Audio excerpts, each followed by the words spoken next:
लहानांपासून मोठ्यांपर्यंत आवडेल अशी रेसिपी आहे। खूप सारी अशी फ्लफी अशी रेसिपी ही तयार होते। अजिबात यामध्ये गाठी तयार होत नाहीत।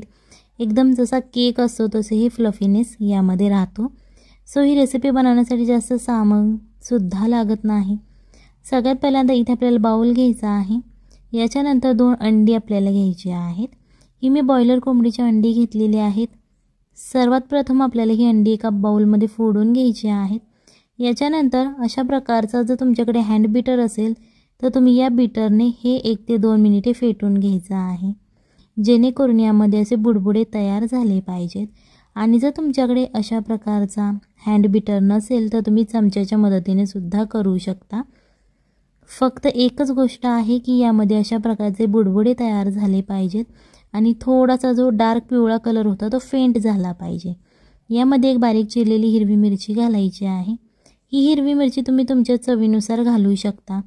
त्याच्यानंतर एक बारीक चिरलेला टोमॅटो, बारीक चिरलेली शिमला मिरची घालायची आहे।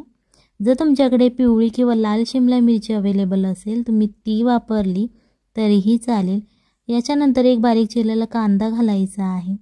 यामध्ये तुम्हाला ज्या भाज्या आवडत असेल तुम्ही त्या घालू शकता, किंवा जर यामधली एखादी जरी भाजी नसेल तरीही चालेल, काहीच प्रॉब्लेम नाही। याच्यानंतर बारीक चिरलेली कोथिंबीर घालून घ्यायची आहे। अशा प्रकारे जेव्हा तुमच्या भाज्या घालून होतात त्याच्यानंतर तुम्हाला परत त्याच हँड बीटरने अर्धा मिनिट हे फेटून घ्यायचं आहे, जेणेकरून भाज्यासुद्धा यामध्ये छान मिक्स होतात आणि अंड्याला परत बुडबुडे यायला सुरुवात होते। जेव्हा ह्या सगळ्या भाज्या तुमच्या फेटून होतात तेव्हा तुम्हाला यामध्ये चवीनुसार मीठ घालायचं आहे। तुम्ही अर्धा चमचा घालू शकता किंवा तुम्हाला जेवढं मीठ आवडत असेल तेवढं घालू शकता। परत एकदा आपल्याला हे अर्धा मिनिटासाठी फेटून घ्यायचं आहे।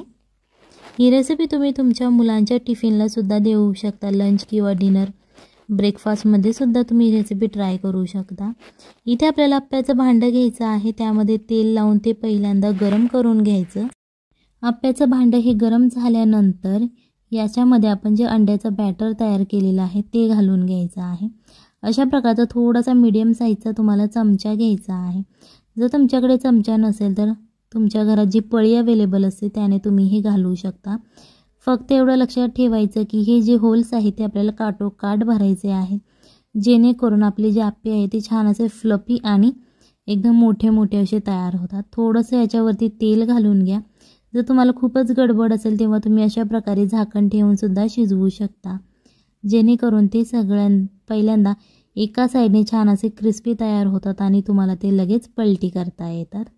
जेव्हा हे एका बाजूने भाजले जातात तेव्हा तुम्हाला हे दुसऱ्या बाजूने पलटी करून घ्यायचे आहेत। अशा प्रकारे हे तुमचे छान असे आप्पे तयार होतात। हे तुम्ही चपातीबरोबर खाऊ शकता किंवा टोमॅटो सॉस किंवा एखाद्या चटणीबरोबर सुद्धा हे तुम्ही ट्राय करू शकता। सो ही रेसिपी एकदा नक्की घरी ट्राय करा, आपल्या फॅमिलीला खाऊ घाला आणि मग मला कमेंटमध्ये सांगा कशी झाली होती। जेव्हा हे तुमचे दोन्ही बाजूने छान असे फ्राय होतात तेव्हा तुम्ही हे एन्जॉय करू शकता। चला तर मग भेटूयात पुढच्या एका नवीन रेसिपी।